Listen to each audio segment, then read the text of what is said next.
ফিরল ইউরোপের ক্লাব ফুটবলের শ্রেষ্ঠত্বের আসর UEFA champions league. Match day 3 ছিল গোল আর নাটকের ফুলঝুরি, যা টুর্নামেন্টের ইতিহাসে গড়ল এক নতুন রেকর্ড। এক রাতে হল ৭১টি গোল। ইউরোপের এলিট ক্লাবগুলো দেখালো নিজেদের দাপট, আবার কিছু অপ্রত্যাশিত ফলাফলও জন্ম দিল রোমাঞ্চের। চলুন দেখে নেওয়া যাক কিছু বিগ ম্যাচের ফলাফল। বার্সেলোনা তাদের ঘরের মাঠে গ্রিক দল অলিম্পিয়াকোসকে রীতিমতো গুড়িয়ে দিয়েছে ৬-১ গোলে। তরুণ ফার্মিন লোপেজ করেছেন দুর্দান্ত এক হ্যাট্রিক, যা ছিল তাদের ডমিনেটিং পারফরম্যান্সের হাইলাইট।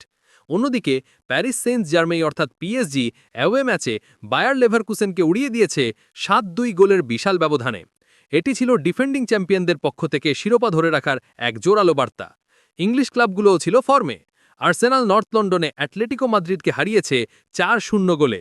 ভিক্টর গিওকেরেসের জোড়া গোলে গানাররা তাদের গ্রুপে তাদের শতভাগ জয় ধরে রাখল। আর গতবারের ফাইনালিস্ট ম্যানচেস্টার সিটি ভিয়ারিয়ালের মাঝে জয় পেয়েছে ২-০ গোলে। গোল করেছেন সেই চেনা নাম আর্লিং হালান্ড এবং বার্নার্দো সিলভা। দিনের সবচেয়ে বড় চমক ছিল নেদারল্যান্ডে। সিরিয়া চ্যাম্পিয়ন নাপোলিকে তাদের প্রথম জয় পেতে দেয়নি পিএসভি এইন্ডহোভেন, বিধ্বস্ত করেছে ৬-২ গোলে। অন্যদিকে সদ্য প্রমোশন পাওয়া দল নিউক্যাসল ইউনাইটেডও তাদের নকআউট পর্বের আশা বাঁচিয়ে রাখল, বেনফিকাকে হারিয়েছে ৩-০ ব্যবধানে। বুধবারের ম্যাচেও ছিল উত্তেজনা।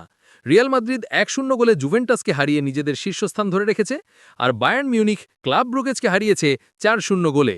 দিনের অন্যতম সেরা পারফরম্যান্স ছিল চেলসির। তারা আয়াক্সকে ৫-১ গোলে পরাজিত করে বড় জয় তুলে নিয়েছে। এছাড়া লিভারপুল ফ্রাঙ্কফুর্টের মাঠে গিয়ে ৫-১ ব্যবধানে জয়ী হয়েছে, যা তাদের গ্রুপে ভালো অবস্থানে নিয়ে এসেছে। তবে কিছু ম্যাচ শেষ হয়েছে ড্রতে। মোনাকো টটেনহ্যাম গোলশূন্য ড্র করে একে অপরের পয়েন্ট ভাগ করে নিয়েছে এবং ১০ জনের পাফস এফসি কাজাখস্তানের বিপক্ষেও রুখে দিয়েছে। ম্যাচ শেষ হয়েছে ০-০তে। এই রোমাঞ্চকর ম্যাচদের শেষে পয়েন্ট টেবিল এখন কেমন দেখাচ্ছে?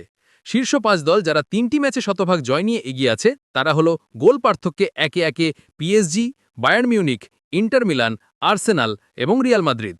প্রত্যেকেই ৯ পয়েন্ট নিয়ে সরাসরি রাউন্ড অফ 16-এর দিকে এক পা বাড়িয়ে রেখেছে।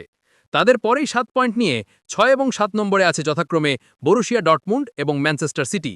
৬ পয়েন্ট নিয়ে নকআউট প্লে অফের জোনে আছে নিউক্যাসল, বার্সেলোনা, লিভারপুল এবং চেলসি।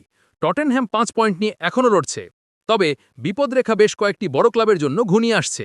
নাপোলি ৩ পয়েন্ট নিয়ে ২৫ নম্বরে, জুভেন্টাস ২ পয়েন্ট নিয়ে ২৬ নম্বরে, আর বেনফিকা এবং আয়াক্স এখনও কোনো পয়েন্ট সংগ্রহ করতে পারেনি, যা তাদের জন্য কঠিন পরিস্থিতি তৈরি করেছে। টুর্নামেন্টের নতুন ফরম্যাটে, যেখানে শীর্ষ ৮ দল সরাসরি রাউন্ড অফ 16-এ যাবে এবং ৯ থেকে ২৪ নম্বর দলগুলো প্লে অফ খেলবে, সেখানে প্রতিটি ম্যাচই অত্যন্ত গুরুত্বপূর্ণ। ম্যাচ ডে 3 ছিল কেবল শুরু। সামনের দিনগুলিতে আরও দুর্দান্ত ফুটবল, আরও নাটক আর আরও গোলের অপেক্ষা। কে পৌঁছাবে লকআউট পর্বে?